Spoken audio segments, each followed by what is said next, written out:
Magandang araw Pilipinas. Ngayong araw po ay matutunghayanan ninyo ang pagdaraos ng 30th ASEAN Leaders Summit ngayong araw. Ito po ay pangungunahan ni Pangulong Rodrigo Duterte na tumatayo rin pong host country o leader at ASEAN 2017. Dito nga po ay inaasang iba't ibang mga kasunduan ang mapagtitibay para po sa pagpapalakas pa ng ugnayan ng mga bansang kasapi ng ASEAN. At maliban nga riyan ay tatalakayin rin ang mga isyong kinakaharap na mga kinakailangan ng aksyon. Maraming po magaganap ngayong araw at syempre makikita po natin ni Pangulong Duterte sa 9 ASEAN member head states kung saan nga po ay para simulan na sa PICC ang mga iba't ibang pulong na inaasahan po rin para makabuo ng isang joint declaration o tatawagin itong Manila Declaration. Rocky, para sa mga nagtataka kung bakit meron tayong ASEAN ngayong buwan at meron din sa Nobyembre gaganapin. Ito nga ay dahil sa ang nangyayari ngayon ay unang bahagi pa lang ng ASEAN at meron pa tayong ASEAN na gaganapin naman sa Nobyembre kung saan kasama na natin ang ating mga dialogue partners. Yes. Kabilang dyan yung China, Japan, US at marami pang iba. Yes, ang dialogue partners ng ASEAN, yung Japan, South Korea at China, yung other related summits, ito po at East Asia Summit kung saan nga darating si US President Donald Trump at ang leader ng New Zealand, Australia at maging ng India kung saan po ay magkakaroon ng pulong sa Nobyembre. At ang maganda pa dyan, dahil nga tayo ang host ngayon ng ASEAN, ay mas lalo pang nagpatingkad at nagpaganda dahil sinabayan ito ng 50th anniversary ng ASEAN. Kung hindi ako nagkakamali, sa August, yan ang gagawing pagbabalik ng ASEAN leaders para sa 50th anniversary ng ASEAN. At syempre, inaasahan din natin ngayong araw yung sinasabing sisikapin ng Pilipinas bilang chairman ngayon ng 2017 ASEAN Summit, yung makabuo ng binding agreement sa ASEAN Code of Conduct sa South China Sea. Sa South China Sea. Nilinaw po ni Pangulong Duterte pagsalubong kay Sultan Hassan al-Bolkiah na hindi naman daw po magiging bahagi ng usapin ng ASEAN sa ASEAN Code of Conduct yung naging desisyon ng International Arbitral o Tribunal sa usapin ng West Philippine Sea. Pero sisikapin yung ASEAN Code of Conduct sa South China Sea na magkaroon ng isang framework o yung binding agreement. Pinapaliwanag nga ng Pangulo na itong usapin sa South China Sea at sa West Philippine Sea ay labas naman sa mga usapin ng mga leader na narito ngayon. Ngayong araw, kung ano ba ang mapagtitibay ng 10 ASEAN leaders sa pagtatapos naman maya-maya lamang ng ASEAN Leaders Summit. Pero bago po itong pagdaraos ng ASEAN Summit, nagkaroon din po ng dalawang state visit. Yung state visit po ng leader ng Brunei, si Sultan Hassan al-Bolkiah, kung saan nga po ay nagkaroon pa ng ugnayan para mapalakas yung relasyon sa iba't ibang larangan. Una na nga dito, yung pong pinalakas na 50 taong pagkakaibigan ng dalawang bansa. Matapos nga po yung ginanap na expanded bilateral meeting ni Pangulong Rodrigo Duterte at Sultan Bolkiah sa Malacanang, kapwa po nagpahayag ng commitment para ibayo pang mapagtibay ang mahalagang kooperasyon sa larangan ng seguridad at ekonomiya. Dalawang memorandum of understanding po ang pinagtibay. Una na rito ang tulungan sa larangan ng cultural, yung sinasabi musical at performing arts, pati na yung pagpapalakas ng halal industry at yung halal development na napakahalaga po sa dalawang bansa ngayon. At syempre yung naging pagbisita rin po ni Indonesian President Joko Widodo sa Malacanang kahapon, kung saan nagkaroon din ng dalawang kasunduan. Ito naman po ay sa larangan ng kooperasyon sa tulungan sa larangan ng agrikultura at yung pong sinasabing tulungan o joint doon sa sea connectivity o yung paglalatag po ng roll-off sa Davao City, General Santos City, sa Bitong, South Sulawesi. So kung dati kailangan pa mag-eroplano, ngayon ay konektado na. Meron ng RoRo na papunta sa Indonesia na inaasahan naman na lalo pang magpapalakas sa kalakalan ng dalawang bansa at sa panig naman ng Pilipinas ay lalakas ang kalakalan sa panig ng Mindanao. At bahagi nga rin din ng pulong nila yung pinalakas pang kooperasyon sa maritime security doon sa dinner o state banquet na ipinagkaloob ni Joko Widodo. Binigyan din niya yung pangangailangan na doon sila tutuon doon sa sinasabing maritime security na kailangan pang itaas pa ang Oo. antas ng At tulungan. kailangan pagtulungan. Kasama na rin dito yung laban kontra terorismo Terorismo. at illegal na droga.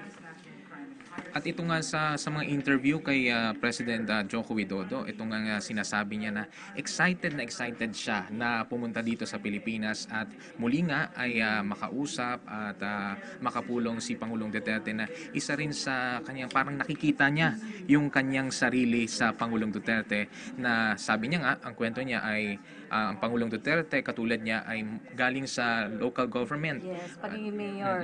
Si Joko Widodo, ito ay governor ng Jakarta. At isa pa, yung sa kampanya nila kontra illegal na droga.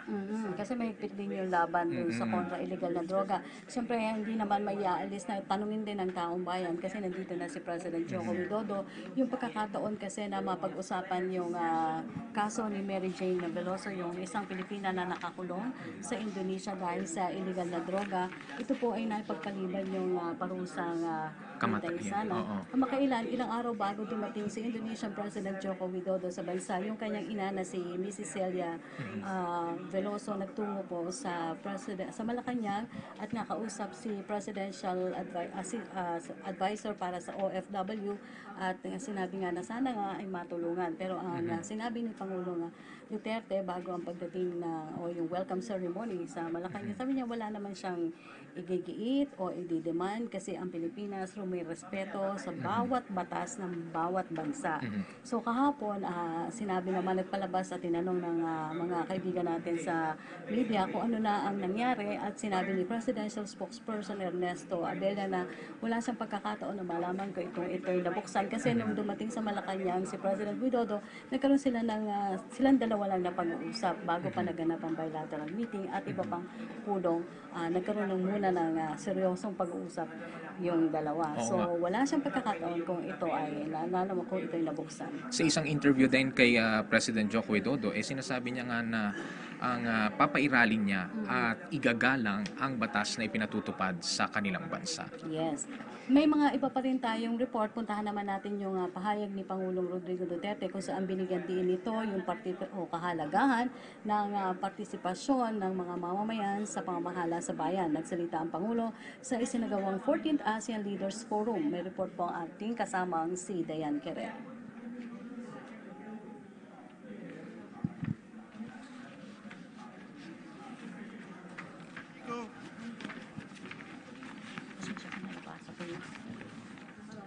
Ikaw na ba?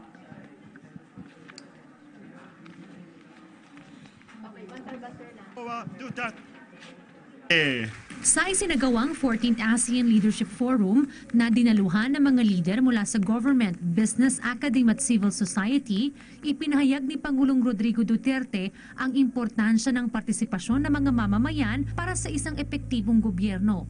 Aniya, ang citizen participation ay isang sandalan ng isang matatag na bansa. In the Philippines, we encourage our peoples to contribute in setting national programs and directions. In my administration, citizen feedback is essential to ensure that the wheels of government work and work well for our people. Samantala, ibinida ng Pangulo ang tagumpay ng ASEAN sa nakalipas na 50 taon. The ASEAN story is remarkable.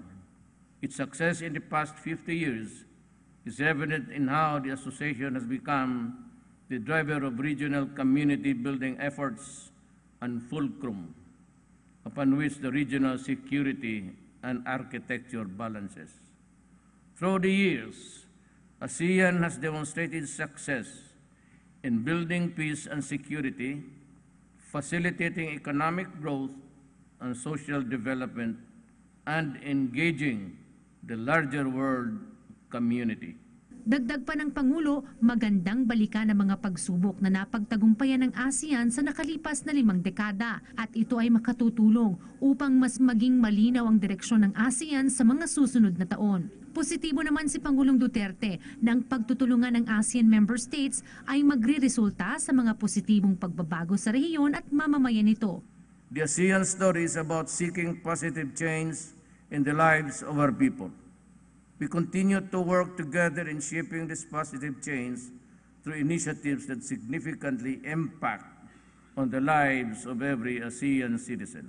Muling binigyang diin ng Pangulo na isa sa mga prioridad ng ASEAN ngayong taon ang isang people-centered at people-oriented na rehiyon. Hangad ng Pangulo na ang storya nawa ng ASEAN at kahalagahan nito ay bigyang halaga at angkinin ng bawat mamamayan sa ASEAN. Para sa PTV News, Diane Querer. Kami po ni Ralph Ubina ay nandito sa International Media Center at si Pangulong Rodrigo Duterte ay kasalukuyan na po nasa PICC para po sa welcome ceremony para po dito sa ASEAN Leader sa pagsisimula ng ASEAN Leader Summit. Kasama po ni Pangulong Duterte yung kanyang partner na si Ms. Hanelet Avancena at maya-maya lamang po ay inaasahan natin ang pagdating na ng mga ASEAN leaders. At ito nga sa report ni Diane Querer ay pinag-usapan dito ng Pangulong Duterte ang kahalagahan ng partisipasyon ng mga mamamayan. Di ba nga sa atin sa bawat speech niya ay talagang hinihimok niya ang publiko na makiisa sa kampanya ng gobyerno. Dahil mahirap naman talaga kung Tinitingnan ng mundo ngayon ang ASEAN bilang isang napakahalagang organisasyon. Kasi ang ASEAN ay dito nakafocus ngayon sa sinasabi nating micro o SMEs, yung small and medium enterprises para maiangat ang mga bansang kasapi sa kahirapan. Tinitingnan din ng buong mundo ang ASEAN bilang pinakamaayos ngayon o magandang nagkaroon ng potensyal bilang investment hub. At isa na nga dyan ang Pilipinas kung saan sinasabi natin umaarangkada o ekonomiya. Gandang pagkakataon din po ang ASEAN kasi napag-uusapan dito yung tulungan sa panahon ng pangangailangan. Kasi ang Pilipinas maaaring bumili ng bigas sa mga bansa katulad ng Vietnam at Thailand kung nagkaroon ng sakuna. Sakuna o kalamidad. Katulad na nangyari ngayon sa Mindanao kung saan nagkaroon ng lindol. May isa tayong mga kasamahan sa trabaho na kailangan niyang i-check yung kanyang mga kamag-anak at sana naman po ay nasa maayos silang kalagayan. So napakalaking bagay ang ating ang ASEAN para sa tulungan ng mga bawat bansa. Sa ngayon naman magtutulungan ang mga ASEAN na kasapi ng ASEAN upang maisulong ang pagpapaunlad ng ekonomiya sa Timog Silangang Asya. Ito po ang pangunahing tinalakay ngayon ng mga delegado ng 30th ASEAN Summit na idinaraos sa Maynila. Kabilang dito ang pagbuo ng mga hakbangin upang maitaguyod nga yung binabanggit natin kanina na micro, small and medium enterprises. Yan po ang ulat ni Joy Gumatay. Paggamit ng malawakang kasaganahan sa buong ASEAN region ang layon ng pagpupulong na pinangunahan ng Business Advisory Council, bahagi ng ASEAN Summit 2017. Sa loob ng 9 na oras ay masinsinang tinalakay ng mga delegado mula sa mga pampubliko at pribadong sektor sa rehiyon ang mga paraan kung papaano maitataguyod ang agrikultura, transportasyon, kalakaran, gayon rin ang pamumuhunan ng mga mamamayan ng ASEAN, partikular sa tulong ng micro, small, and medium enterprises. Si Vice President Leni Robredo mismo ang sumalubong sa higit kumulang 1,000 delegado na nagkaisa para sa pagkamit ng layuning kasaganahan para sa lahat. Liban kay Robredo, nagpahayag rin ng matinding pagsuporta sa pagpupulong si Malaysian Prime Minister Najib Razak. Kinilala niya ang kakayanan ng micro, small and medium enterprises na iahon sa kahirapan ang mga pamilya ng aspiring ASEAN entrepreneurs, gayong umaarangkada na ekonomiya ng rehiyon sa tulong ng naturang inisyatibo. Samantala, ikinatuwa naman ni Jose Concepcion III, chair ng ASEAN 2017 Business Advisory Council, ang matinding pagsuporta ng mga ASEAN member state ministers sa kanyang advokasya. Sa katunayan, tutulak na sa darating na Nobyembre ang pagsisimula ng ASEAN Mentorship for Entrepreneurs o AMEN, isang proyektong bubuo ng network ng mga negosyanteng magbabahagi ng kanilang natatanging kakayanan para hikayatin at suportahan ang mga nagnanais sumunod sa kanilang yapak. Para sa PTV News, Joy Gumatay, ASEAN 2017. Oras tingnan na natin, una nang sinalubong ni Pangulong Duterte ang pagdating ni Sultan Hassanal Bolkiah. Tinghayan po natin ang sinasagawang pagsalubong ni Pangulong Duterte sa PICC.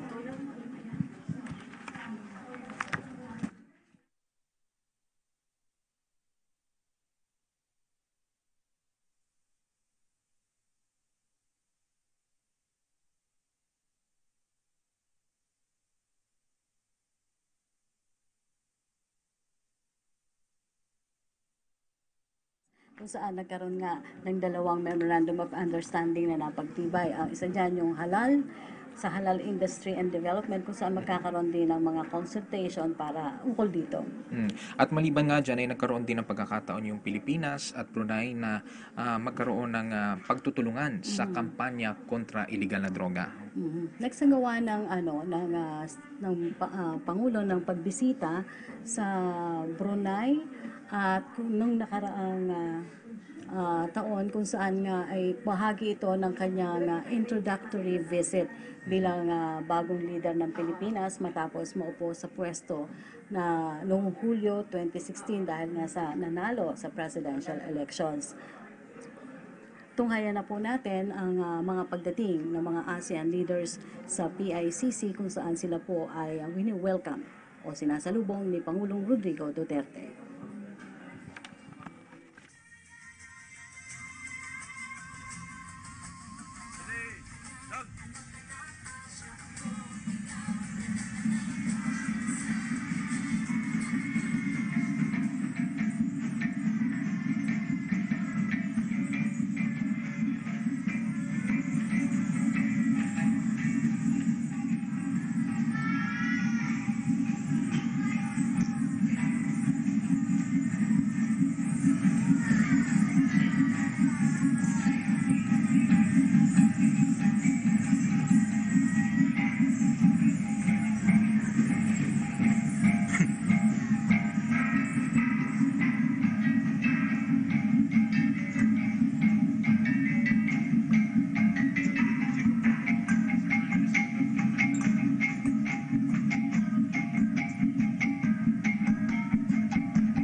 or switch